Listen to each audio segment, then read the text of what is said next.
सवाल अगर ध्यान से देखेंगे तो बहुत कुछ समझ में आएगा। यहाँ पर देखिए सवाल कह रहा है कि एक घनाभ की भुजाओं की लंबाई ए, बी और सी है, जिनका योग 15 है, इनके वर्गों का योग 81 है। तो आपसे अनुपात पूछ रहा है भुजाओं के योग का वर्ग, कुल सतह क्षेत्रफल और व्यास का वर्ग। ठीक है, तो अगर इसको हम टर्म्स में लिखें तो कैसे लिख सकते हैं?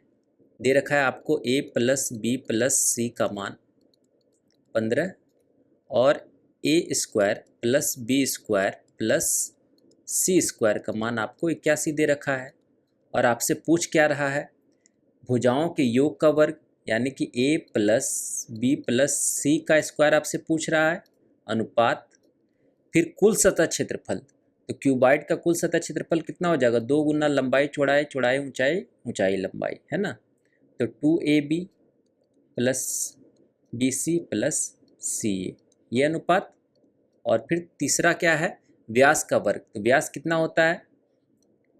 ए square plus B square plus C square का वर्ग पूछ रहा है, यही पूछ रहा है। तो यहाँ पर अगर आप ध्यान से देखेंगे तो आपको पता चलेगा कि ये जो फॉर्मूला है आपका a plus B plus C का स्क्वायर, इसी का पार्ट है ये दोनों, है ना। ये दोनों को सम करेंगे तो ये फॉर्मूला आपको मिल जाएगा।